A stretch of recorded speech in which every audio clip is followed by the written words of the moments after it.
How you doing, everybody? This is Top here, and today I'm gonna do a video about PS4 and the rented servers. So just recently we've had the rented servers come out, so I thought I'd do a video just showing you how the menu looks for the rented servers and what to expect once you buy one. So here I am. I'm just going through the first set, which is the server info, and just managing your server, kind of seeing what you have set up, the different map rotations, current maps, current mode, players, player experience, so on. So when you move over into the next section, which is customizing your server and kind of setting up maps, setting up game modes, and kind of setting up the experience you want players to have or how you want your player to run. So this is in the server setup section. Here's where you'll customize the experience, the map rotation, the game mode, etc. So what you can do is you can have presets for different map rotations and presets, or name presets, and then you can name map rotations, so you don't have to continuously set up new maps. You can just kind of go through it and have, say, Conquest Large setting with your Conquest Large maps. You can have a Domination setting with Dom maps. You can have a mix mode with mix maps.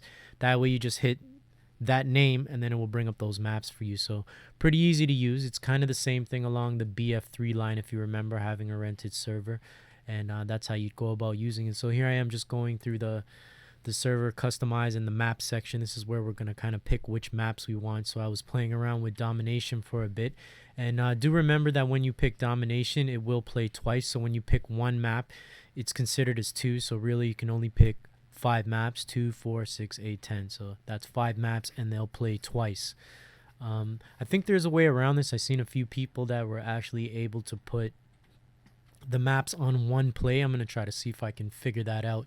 Now here we are in the manage presets. This is where you can set your own presets, be it the ticket percentage, bullet damage to people, vehicles on the map, commander in the game. You can kind of take a look there and see the type of presets that you have there. So you could take off the HUD, you could take off the kill cam and different things like that. So if you want to customize the gameplay for players. So there you go. That's how you would manage your presets. And here I am. I think I'm just trying to set up the ticket count. You can even play with the time limit in the game. How long you want a player to be in the game if they're idling before they get kicked and things like that. So here we are once again. We're in the server setup menu, and I think I'm just going to kind of go through it to see if my loadout that I had made actually set.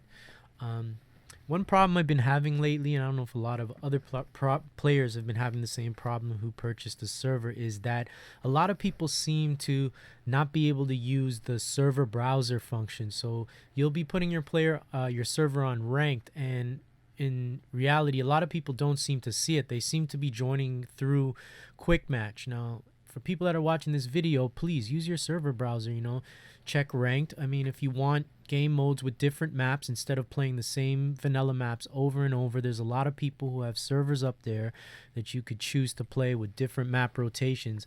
One thing I've tried to do is set my server to say official, let people join, and then switch. But the problem with that lately, and I don't know if this is a glitch, but when the map switches, all of the scores carry over into the next match, and some people may not like that and they begin to leave. Some people may like it because they could double up on their score. If you go 20-5 and then it carries over, you could easily go 50, 60 plus in the next map. But that's the problem with some players. The scores just seem to be carrying over. So that just might be one of the glitches that they're having in the game. So just a message to everybody, please use your server browser, check the ranked server section. There's a lot of great ranked servers with good admins. Not all admins are bad. Here's one section where you can actually add your admins. You can see that I'm just setting up my admins, who will be on VIP list, who's banned in your server, who's currently playing, etc. And this is how you go about doing it. But once again, onto the server browser, and I just want to stress this, everybody look up the ranked servers. There's a lot of great rotations, ticket counts that you can plan. Not all admins are jerks. There are some good admins out there. So here's one section where, for a rule for mine, I had no out of region, specifically no South Americans or Asian players. Now, I do this because I know that their pings are really high, and a lot of times I've been playing, and I play a lot of hours of Battlefield, so I've experienced myself. So I kind of would rather have people from either East Coast or regions that don't have high ping. So that's how I went about. Now what I'm doing here is I'm just checking this player to see where he's from. So I go in the about section in his PS4 info to check where he's from, because it seemed like as if he was from South America and we were having a little issues in the server. So I wanted to check that out. Now what I went and did there, I go to the server settings, and then you'll go to manage your players, and I go to that player, and when you click on the player you can either kick, ban out of the game. The problem I had with this server when I first got it, the kick and ban feature was not working. So that was one of the problems a lot of people were having. But now, since I renewed my server, that actually works. So that's how you'd go about doing it. You just go over the player's name, and then you can kick and ban that player. So that's just one of the great things you can do when you have a server. You can balance the server, keep the teams even, keep your clanmates playing together, keep players from your own region in that region, and kind of run the server the way you would like to have it, or run it so that there can be more good games. Try balancing your servers so you don't have the teams stacked so people enjoy the gameplay. A lot of times this is very difficult when you have clan members in the game, because you all want to play together, but sometimes it's good to have good even games where you're down to the last ticket and everybody's enjoying themselves, and people will favor your server and they'll come back and maybe even play more. So remember, key things, use your server browser, try to manage your players, don't be a badman. If you have rules, make them reasonable, try not to restrict all weapons or whatever. But bottom line, use your server browser, everybody. Check ranked and look for some great servers out there. Thanks for watching. See you on the battlefield.